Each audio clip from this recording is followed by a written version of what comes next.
好，大家好，我是王炯，欢迎收看本期小白测评。今天我们又在第二时间为大家带来三星的 Z Fold 3和 Flip 3的体验。因为最近疫情比较严重嘛，大家呢一定要注意防疫啊，所以我们外出的所有出差基本上都取消了，给大家说句抱歉。这两台折叠屏或者说三星嘛，目前在国内的整体声量确实要小了很多，他们也基本都活跃在机圈里边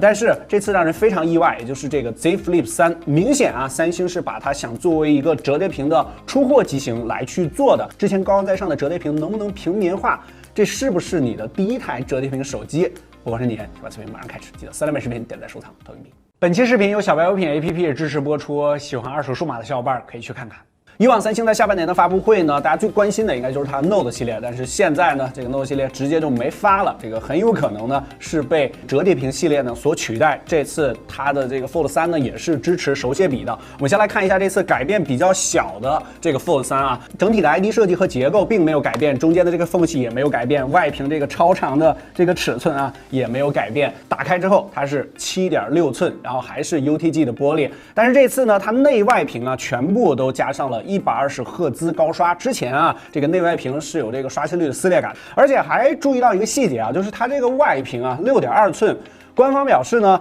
它是可以达到1500尼特注意这个参数，在之前是从来没有屏幕可以达到1500尼特的峰值亮度的，所以我们猜测这块外屏呢，应该是和 iQOO 8 Pro 一样，采用了1.5材料只不过官方是没有提可能是为了首发给这个 iQOO 8 Pro。这种超长比例的屏幕，你在刷信息流的时候确实非常爽。里面这块屏幕依然是1200尼特，但是它加入了屏下摄像头的技术，但是这个屏下摄像头跟我们之前体验的那几个，无论是在浅色背景下还是在深色背景下，比如说默认的这个壁纸，你看这是一个明显的一个窟窿现在主流的都是这个缩小像素点的这么一个方案。如果要是三星的逻辑里边这个拍照可能用的比较少嘛，那么你应该把它隐藏做得更好，牺牲一些拍照效果。如果要是自拍的话，你起码有外边的这个挖孔屏，它没有任何影响，对吧？但是现在是让它看着非常的明显，然后拍照效果方面呢，也是一个400万，它其实呢是一颗1600万的屏下镜头，但是呢它为了增加进光量是这个像素4合1的，并不是初始就是一个400万的镜头，400万镜头现在还很难找估计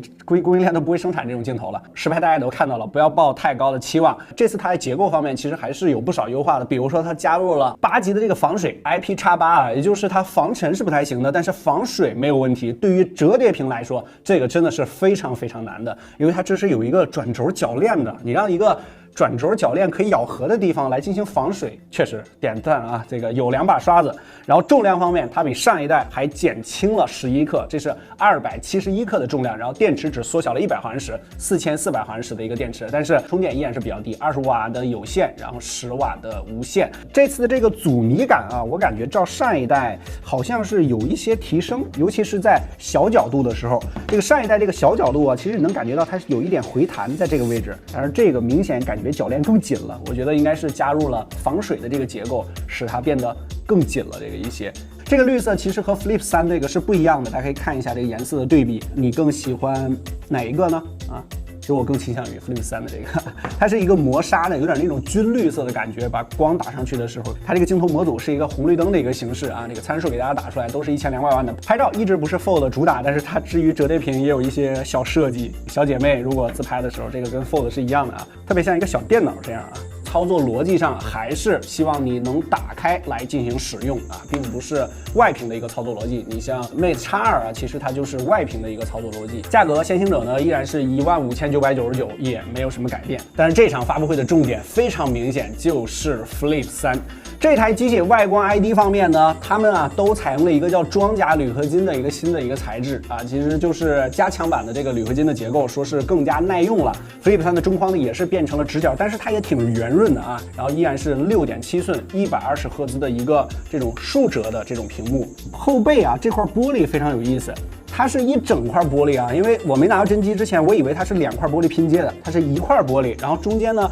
打磨出了一个小小的坎儿，这样的话上边的这个镜头模组呢就不会显得特别的凸起，然后下边呢又会显得比较的薄。这个玻璃一定得小心点，我估计如果把它碰坏了会非常贵的换成我的主力机用一段时间虽然它电池比较拉，只有3300毫安时，它们都是888的处理器，所以说也都是5G 手机。内屏依然是三星 UTG 的这个柔性玻璃，耐用度是增加了80%，耐用度的增加也就意味着你可以把它当成主力机使用的。但是这2台机器的这个折痕还是一如既往的，就是正面使用自己感觉没有折痕，但是稍微侧边或者说别人一看啊，感觉折痕还是挺明显的，依然是这个样子。这次这个外屏呢，之前这个也有是吧？这个小小的这次它改成了一个1.9寸的屏幕，你看上面还有一些动画啊，这个是个小猴子这边呢可以音乐呀、天气呀，然后闹钟。然后还可以敷面膜，15分钟可以做一个计时。然后这其实是小组件，你可以往里进行添加的啊。双击点一键，我们进入到拍照界面。你用这个小屏幕拍摄的照片和视频全部都是正方形的结构，当然啊，这个折叠屏的一些小功能也都有，有点像化妆盒是吧？然后拍个照片。这2颗双摄呢是比较老的传感器了，这个563和258的这个广角够用的吧，但是确实也比较长了这个时间。还是那个原因，就是它因为要做的非常薄嘛，因为它毕竟要折叠，所以不可能给放一个特别厚、特别大底的这个传感器。不过这机器确实手感非常好，而且感觉非常有调性那种感觉啊，就是那种回到了翻盖机的那种时代，这种很有感觉。183克也都没有改，但是充电方面依然是非常低的啊，15瓦的这个充电，然后看视频啊，或者说你正常使用啊、打游戏啊，也都没有什么问题。但是提醒注意，这个 UTG 玻璃啊，它是一个柔性的，所以不要用这个指甲盖或者说坚硬的东西，依然会留下永久性的痕迹。它原厂的是给你贴了一个膜的，这个膜要好好使用。这次 Flip 3啊，这个大家比较关注，或者说很多人说想买的一个重要原因就是它的价格。这个你说一个数，从之前12000多啊，这次直接给砍到了8000多块钱的先行者。我估计最后啊，这个国行发售的时候可能只有7000多块钱，差了一台 iPhone 12的价格直接出来了啊！我觉得这也就意味着在折叠屏的这个技术上面应该是有成熟的突破的，要不然这个价格不可能打下来这么多。而且它这次都加入了防水啊，说明在内部堆叠的结构上，三星也是有突破的。关于折叠屏呢，其实之前距离大家确实比较远啊，因为很多人看到折叠屏都是通过我们的频道，身边非常零星的会有那么几个人用这个折叠屏的手机，太贵了，这个随便一个都是1万多，甚至炒一炒啊，你有话要说吗？有些机型炒一炒都2万多了啊，这个太不平民了但是如果这台机器三星给大家，你也有话说。那就说说你，如果这台机器是吧，大家都了解这个各个优惠啊，或者说各种版本啊，它最后能到5、6千块钱的话，那么你有没有入手想体验一下折叠屏的冲动呢？我觉得这是一个很关键的事儿，或者说这是 Flip 3这台机器带来的重大意义。折叠屏啊，它到底是不是智能手机的未来方向，其实一直争议都是非常大的。但是呢，我们现在看到越来越多的厂商，其实不止现在发这几家，我们看过其他家的啊，折叠屏一直大家都在做，而且这次感觉三星也是下了大决心了 ，Note 直接就不发了，之前双旗舰啊，直接就替换成了折叠屏。如果你一直都1万多、15000多。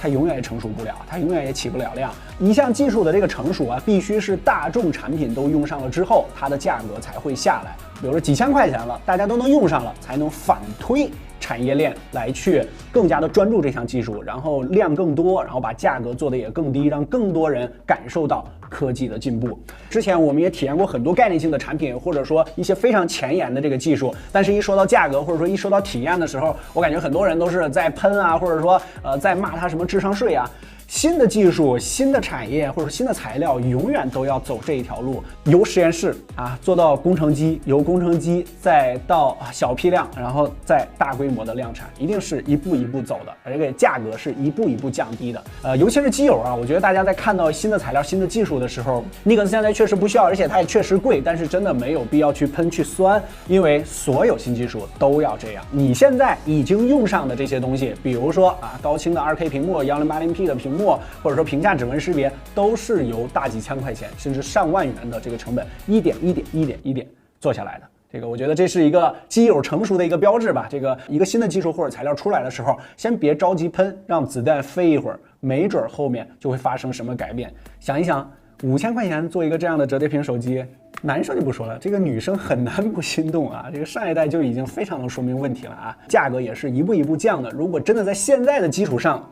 还能打一个对折的话，那就是真的平民阶层。这个时候你是选择啊直板手机还是折叠屏的手机呢？随着折叠屏的生态如果也发展上来之后呢，这未来真的谁说不准，没准到时候就真相理论了。OK， 本期视频我们就先跟大家聊到这儿，更多内容精彩，大家在全网搜索关注小白测评，我关注天，我们下期视频再见，拜拜。绿色确实很漂亮啊，建议绿色。